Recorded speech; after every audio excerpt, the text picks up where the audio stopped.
Bienvenue sur Africa 24 dans cette nouvelle édition de l'Africa Tonight. Voici les titres de l'actualité. La célébration de la fête de l'indépendance de la Sierra Leone depuis 1961, le pays a connu de nombreuses avancées, notamment en matière de respect des droits de l'homme. Parmi elles, l'abolition de la peine de mort promulguée le 8 octobre 2021. La légalisation de l'usage des crypto-monnaies en Centrafrique. L'État centrafricain est ainsi devenu le deuxième pays au monde et le premier d'Afrique à adopter le Bitcoin comme monnaie officielle. Et puis, focus sur les incitations fiscales au Maroc. Avec cette mesure, les autorités espèrent attirer davantage d'investisseurs pour l'exploration des hydrocarbures. Les détails à suivre dans ce journal. Mais tout d'abord, l'insécurité reste vive dans la région du Darfour au Soudan. En 4 jours, des affrontements ont fait plus de 210 morts. Des chiffres rapportés par les autorités de cette région de l'ouest du pays. Ces violences ont aussitôt alarmé les Nations Unies, qui ont exigé ce 27 avril l'ouverture d'une enquête rapide et indépendante. Les heurts auraient débuté le 22 avril dans la ville de Krink. Sur place, Médecins sans frontières déplorent l'attaque d'hôpitaux ainsi que la mort de plusieurs membres du personnel. De son côté, le gouverneur du Darfour Ouest, Khamis Abkar, évoque des institutions gouvernementales détruites et dénonce, je cite, un crime contre l'humanité. L'actualité, c'est aussi cette grâce présidentielle en Égypte.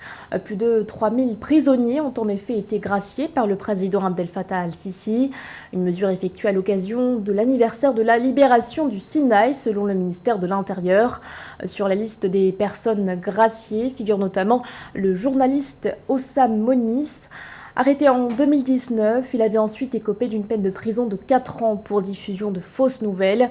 Une condamnation prononcée par la justice en 2021. Notons que d'autres grâces présidentielles pourraient être accordées à l'occasion de la fin du Ramadan.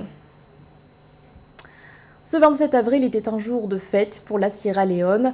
Le pays célébrait ses 61 ans d'indépendance. À cette occasion, un retour sur les avancées du pays en termes de respect des droits humains notamment. À ce propos, le pays avait franchi en 2021 une étape notable avec l'abolition de la peine de mort. Plus de précisions avec Nathalie Mo. C'est dans un contexte de difficile relance économique que la Sierra Leone a célébré le 61e anniversaire de son indépendance le 27 avril 2022. Malgré l'incidence de la pandémie de Covid-19 sur le bien-être de la population, l'occasion a été choisie par le président Julius Maada Bio d'applaudir une nouvelle fois les avancées du pays en matière de lutte contre la corruption, de respect des libertés et de la justice, le pays ayant aboli la peine de mort le 8 octobre 2021. Notre réponse à la pandémie a été saluée par l'Organisation mondiale de la santé et le Center for Disease Control. Nous avons également géré l'économie de manière responsable et soutenu la croissance du secteur privé. Nous avons également maintenu nos investissements dans le capital humain, les infrastructures, l'énergie, tout en protégeant et en promouvant les droits de la bonne gouvernance. While protecting and promoting rights and good governance. La Sierra Leone a réussi à se reconstruire 20 ans après la guerre civile qui a pris fin le 18 janvier 2002. Le pays cherche encore son équilibre économique, l'encours de la dette ayant explosé, atteignant 76,33% en 2020, en hausse de plus de 3% par rapport à 2019. Cependant, des efforts ont été réalisés pour améliorer l'accès à l'eau potable et à l'éducation. By 24%. Mon gouvernement a augmenté l'accès à l'eau potable de 24% dans les zones rurales et de 6% à l'ouest du pays. C'est plus qu'aucun gouvernement n'a jamais réalisé en 4 ans. En 2022, la Sierra Leone est à 1 an des prochaines échéances électorales prévues en 2023. Un rendez-vous politique perçu par des observateurs comme le bilan du premier régime démocratique du pays, issu du transfert pacifique du pouvoir entre Ernest Bai Koroma et Julius Maada Bio en 2018. Il est le premier pays d'Afrique à adopter le Bitcoin comme monnaie officielle. En Centrafrique, les députés présents à l'Assemblée nationale ont voté à l'unanimité le texte de loi régissant la crypto-monnaie. Si la présidence de la République parle d'une démarche visionnaire, cette mesure est loin de faire l'unanimité, notamment au sein de l'opposition. Les explications d'Aïssatou Diamanka-Besland. C'est officiel, la Centrafrique vient d'adopter le Bitcoin comme monnaie nationale. Cette monnaie d'échange fera désormais chemin avec le franc CFA, la monnaie traditionnelle. C'est ce qu'a annoncé la présidence ce mercredi 27 avril 2022. Son introduction dans le système monétaire du pays légalise ainsi l'usage des crypto-monnaies. C'est à l'unanimité que les députés de l'Assemblée nationale ont validé cette loi. La loi a été votée par acclamation. Nous partons sur une nouvelle voie qui jalonne une nouvelle étape pour notre pays, tout en étant conscients des difficultés que nous allons devoir affronter pour poursuivre notre mission. Cette démarche place la République centrafricaine sur la carte des plus courageux et visionnaires pays au monde. Le Fonds monétaire international a qualifié cette décision de dangereuse pour la stabilité financière, l'intégrité financière et la protection des consommateurs. D'autres voix se sont fait entendre aujourd'hui concernant l'utilisation de cette monnaie virtuelle. Posons-nous d'abord une question simple, à qui cela va profiter? Il suffit ici de rappeler deux données totalement objectives. Nous sommes dans un pays où seulement 3% du territoire est électrifié et où à peine 1% de la population a accès à Internet. Et voilà le pays où on a décidé d'imposer à tous, je dis bien à tous, des monnaies virtuelles. Un pays où par ailleurs, soit dit en passant, la moitié de la population vit en situation d'urgence alimentaire aujourd'hui. On nous dit que l'absence de traçabilité des opérations va bénéficier au pays. Nous répondons sans doute. Mais attention, elle fera aussi bien l'affaire de la mafia, des blanchisseurs d'argent sale, sans oublier les groupes armés. Pour rappel, la Centrafrique devient le deuxième pays au monde à officialiser la crypto-monnaie, après le Salvador le 7 septembre 2021. Il est le premier pays d'Afrique à adopter le Bitcoin comme monnaie de référence. En réalité, les pourfendeurs du franc CFA, qu'ils qualifient de monnaie coloniale dont les États utilisateurs doivent impérativement s'affranchir, la question du Bitcoin revient sans cesse comme une alternative pour certains pays qui y voient une révolution monétaire. Au Maroc, l'exploration des hydrocarbures est synonyme d'enjeux économiques importants pour les autorités. Pour attirer davantage les investisseurs, le Royaume a ainsi mis en place une série d'incitations fiscales. À titre d'exemple, le taux de pression fiscale n'atteindrait pas les 30% pour les compagnies pétrolières. Les précisions de Corinne Gabzefem. Des avantages fiscaux pour engager plus d'investisseurs étrangers dans le secteur du pétrole. C'est une stratégie que développe le Maroc qui ambitionne devenir un leader en matière d'énergie. À titre d'exemple, pendant les 10 premières années de production, les sociétés bénéficient d'exonérations de taxes à la valeur ajoutée, de brevets, d'impôts sur le revenu du capital, de droits de douane et d'impôts. Aussi, les compagnies pétrolières en activité perçoivent des redevances de 10% sur le pétrole et de 5% sur le gaz si l'exploration est concluante. Il est ainsi établi que la pression fiscale au Maroc n'atteint pas 30% pour les entreprises pétrolières, alors qu'elle est de 80% au Venezuela et de 38% en Irlande, deux puissances pétrolières mondiales. Le Maroc dispose d'une chaîne de valeur locale très importante, avec une main-d'œuvre qualifiée, un secteur bancaire important, un secteur énergétique de pointe. Donc, de tels facteurs juxtaposés les uns avec les autres pourraient attirer des investissements importants pour permettre aux Royaume chérifien de pouvoir obtenir des taux de croissance économique tout à fait importants. Pour les experts, la stratégie de l'attractivité fiscale se révèle payante. Pas moins de 4 entreprises pétrolières ont déjà eu des intérêts au Maroc, notamment le géant italien Eni, Qatar Petroleum et Europa Oil and Gas, ou encore la compagnie pétrolière espagnole Repsol, qui a cependant considérablement réduit sa présence au Maroc.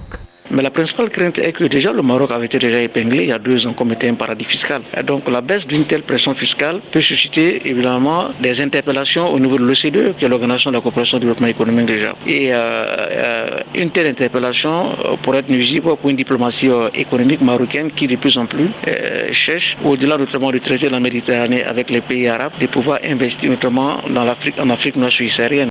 Le littoral atlantique marocain au large d'Agadir regorge d'importantes réserves du précieux or noir qu'est le pétrole. Selon l'Office national des hydrocarbures et des mines du Royaume, entre 2000 et 2022, le pays a foré 67 puits, dont 40 se sont révélés positifs pour le pétrole ou le gaz. Dans son ambition, le Maroc a besoin des compagnies pétrolières disposées à investir entre 70 et 100 millions d'euros pour une seule exploration en mer. Crise sécuritaire, pandémie de coronavirus ou encore changement climatique, des problématiques aux répercussions économiques lourdes pour l'Afrique. Pour 2022, les prévisions du Fonds monétaire international ne sont pas réjouissantes. L'institution a réévalué à la baisse la croissance de l'Afrique subsaharienne. Nathalie.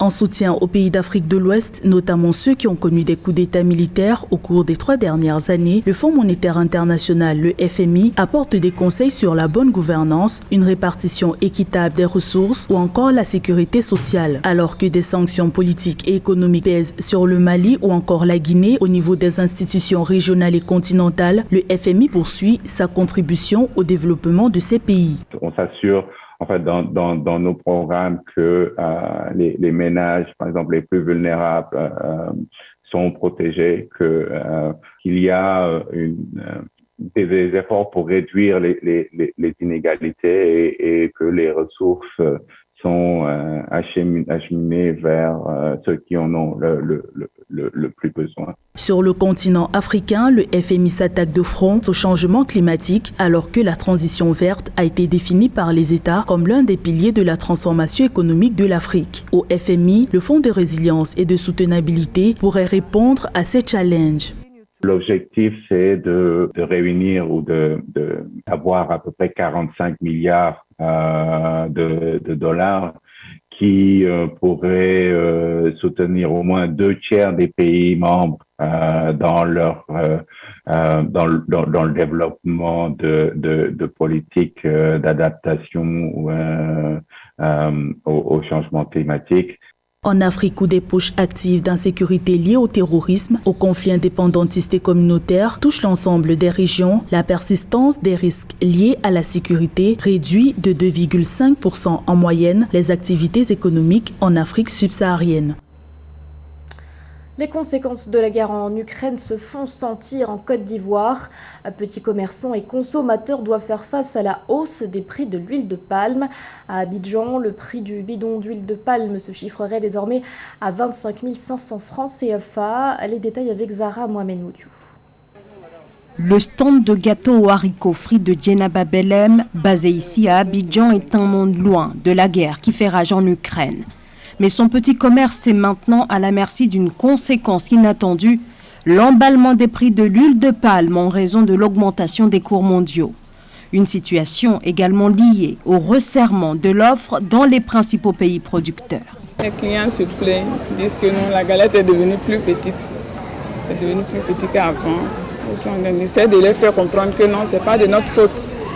Le marché est devenu cher, l'huile, on ne peut pas l'acheter. C'est vraiment difficile. C'est aussi la hausse des prix du pétrole brut qui a accru la pression sur l'huile de palme, une matière première couramment utilisée pour les biocarburants. Un bidon d'huile de palme de 25 litres qui coûtait autrefois à Djenaba Belem 19 500 francs CFA lui revient désormais à 25 500 francs CFA, soit plus de 40 $. Bon, je ne voulais même plus vendre parce que je me suis dit que non, si l'huile a augmenté jusqu'à ce point-là, si je vends, qu'est-ce que je vais gagner? Donc vraiment, il y avait beaucoup de doutes dans ma tête. Et désormais, commerçants et consommateurs doivent faire face à cette flambée des prix, qui s'ajoute à celle sur les autres produits alimentaires de base, comme le pain, dont l'inflation a été aggravée par l'offensive russe en Ukraine. Ce journal a été réalisé par l'ensemble de la rédaction. Merci de votre fidélité. L'actualité continue sur Africa 24.